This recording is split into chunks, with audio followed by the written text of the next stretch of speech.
Thank you, Chairman Rogers, and thank you, Chairman Kelly, for both of your work in getting the committee to today's unveiling of the Seapower Projection Forces Subcommittee mark for fiscal year 2026.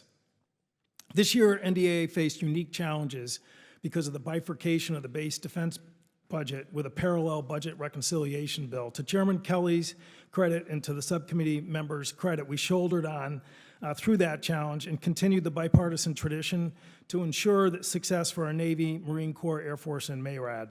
As in past years, the mark does not simply rubber stamp the executive branch request, and in particular strengthen U.S. shipbuilding efforts with improvements in the base text and amendments. Notably, the mark includes authorities for incremental funding of the Columbia-class submarine and the Ford-class aircraft carrier, long lead items for the Virginia-class program, a vessel construction manager structure for the Marine Corps LSM amphibious program, and continued support for tanker, sealift, and MARAD programs. In every instances, these changes correct and backfill deficiencies and shortfalls that the Office of Management and Budget in the Department of Defense overlooked.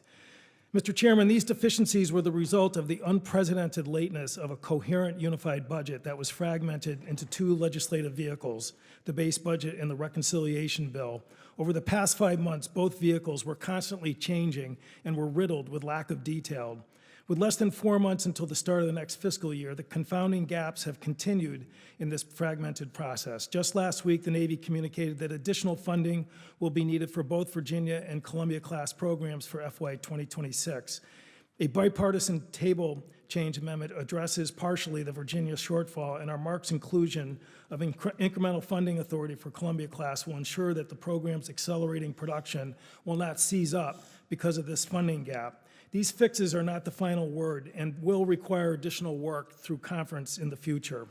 The final fix will require but the final fix for both of those programs requires a long-term block contract, and that is ultimately the path to procurement stability and a larger fleet. And to date, we have still not gotten a signal from OMB or Navy leadership that a Block 6 contract is finally going to be executed, which is already 2 years late.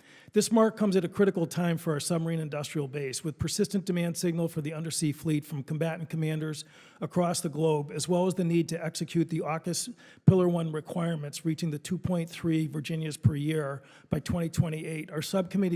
That is our subcommittee's North Star.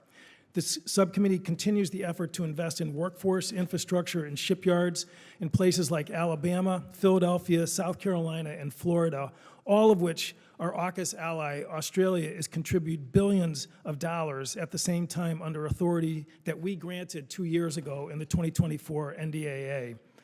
Mr. Chairman, the authorization to purchase an additional 8 LSM vessels for the Marine Corps is a long time coming, and based on the successful experience with the national security multi-mission vessel use of a private sector construction manager, we are optimistic that this approach will create this fleet with high quality, speed, and affordability. This provision is completely aligned with the goal of the SPEED Act, which is to build platforms fast and smart. Further, the full subcommittee mark also contains strong authorization for airlift, sealift, and B-21 long-range bomber programs that, like the undersea fleet, are in high demand.